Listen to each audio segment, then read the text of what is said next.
What's up, world? It's your boy Sporty Black. Welcome to Dog Talk Radio Podcast. Basically, where we talk about Georgia Bulldogs football, man. And I know a lot of y'all been waiting on me to give my preseason um, preview, basically about this upcoming season, 2019 Georgia Bulldogs team. We got a lot of new faces, a lot of big time 5-star freshmen, trying to move their way up the depth chart. We got a lot of highly touted freshmen and redshirt freshmen that came in between last year and the year before last, who basically been sitting, waiting for their chance to, go out here and prove and show what they can do on the field. And we also got a lot of returning players on offense and defense. On offense, we return one of the best, if not the best, offensive lines in college football. So that figures to be one of our stronger units. You know what I mean? So therefore, we should be able to run the football. Speaking of which, we got DeAndre Swift, running back, returning, and he's already in the preseason talks about potential Heisman Trophy candidates, and rightfully so. Then you also got Zamir White, aka Zeus. That's a running back, who's redshirt freshman coming off of a torn ACL last year, and then the year before that, his final year in high school, he had tore his other knee. So he coming out basically two ACLs, but now he's finally back. He's in shape, 100%. He's ready to go, and he's battling for that number two running back position with Brian Harrion. A guy who's a senior, and he's ready. To he been waiting a long time behind Sony Michelle, Nick Chubb, and Holyfield, and the list goes on. So he finally ready to show what he can do, and hopefully, try to get him an NFL bid off of his play this year. Then you also got Cook, James Cook, the younger brother of Dalvin Cook, NFL running back for the Minnesota Vikings. He's back as a sophomore. He's one of the most electric players that we got on the entire offense. So the new head coach, James Coley, look for him to try to come up with ways and plays to get James Cook as well as, DeAndre Swift and other playmakers the ball in space. On the offensive unit, we lost a lot of receivers. We lost like our top 3, 4 receivers. We lost our top tight end. They all went to the NFL or whatnot. So we got a lot of new faces that's trying to come on the scene and make a name for their own self. Right now, the first team receivers, the pecking order would be Tyler Simmons out wide. The transferee from Miami, Cager, he should be on the other outside. And I think D-Rob, Demetrius Robinson, is basically go hold the slot position down. But the newcomer, the freshman, they making some noise. Dominique Blaylock making some noise. George Pickens, he making a lot of noise. He getting comparisons to A.J. Green, and we all know how great a receiver he was and he is. So, we go see. Me personally, I'm excited to see Matt Landers, see what he can do. He's like a red shirt sophomore who's just been waiting, but he's a big body, like 6'5", 200 some pounds, you know what I mean? So and then we got other receivers like Tommy Bush, Trey Blunt, among others, who've been waiting on their time. Can't forget about Kier Jackson. So, although the receiving course inexperienced, it's a very deep group.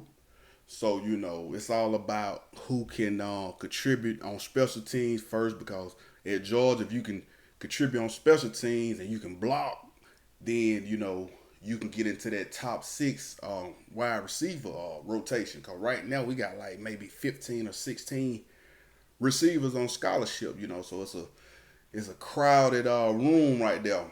And on defense, we loaded, man. We loaded, especially in the secondary. We got a lot of depth in the secondary, a lot of talent. Maybe the most talent that I've ever really seen in recent years from Georgia in terms of the secondary. So it's gonna be a lot of competition right there.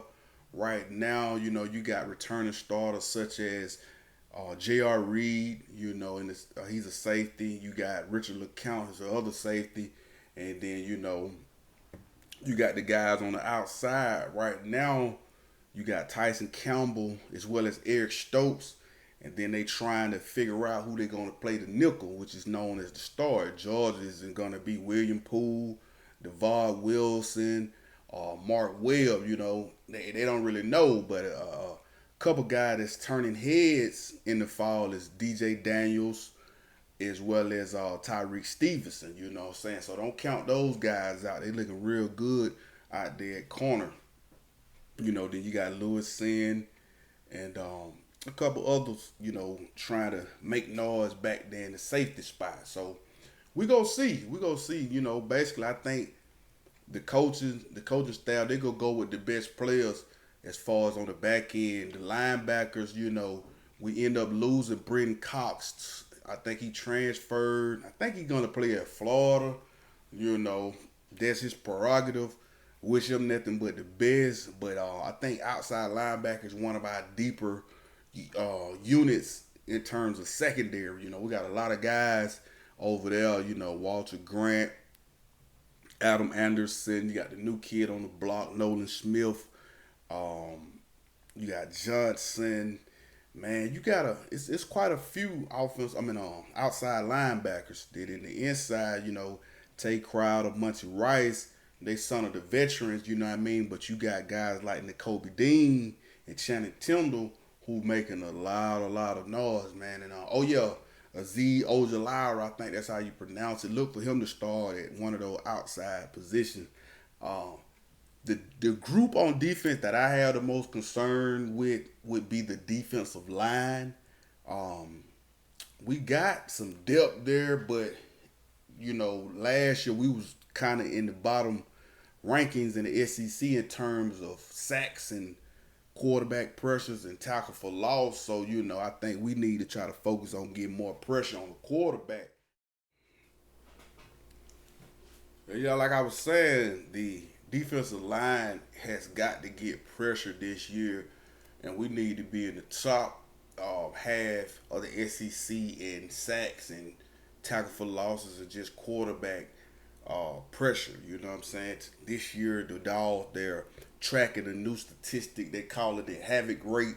That's sacks, tackle for loss, pass breakups, interception, forced fumble recoveries, batted balls, things of that nature right there. Basically just trying to create more havoc, on the defensive side of the ball. You know what I mean? Try to create more turnover, which in turn will then put us in position to score more points. So, that's what we trying to do this year, man. Offensively, like I say, I think I like where we at.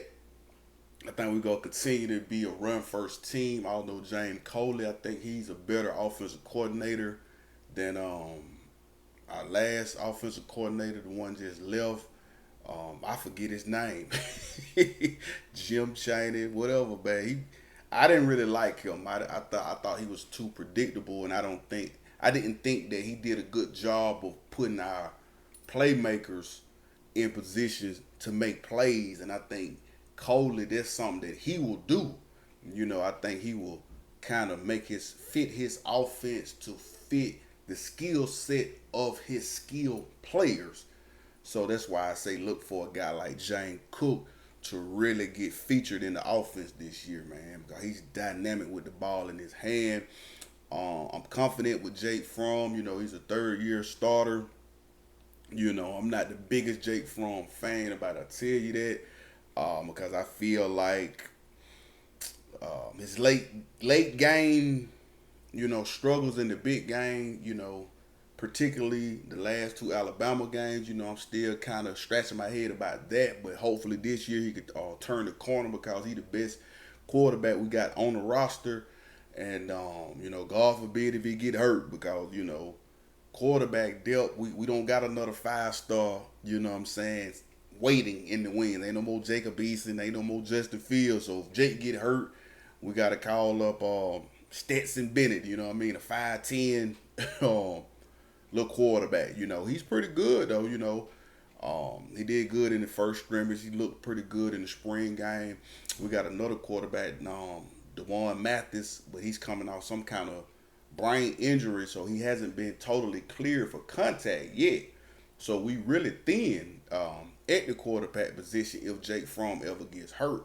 So we go keep our fingers and toes crossed that Jake Fromm, is able to stay healthy all year. Um, Tight end, we're gonna miss Isaac Nada. We got a couple guys coming back like John Fitzpatrick, and then we got a couple guys coming in. We got a transfer coming in, Wolf. Um, but of course, Charlie Warner, he will be the starter and basically the go-to guy on for the tight end position. Special team wise, I'm confident in Rodrigo Blankenship. Look for him to try to win the Luke Ross Award this year.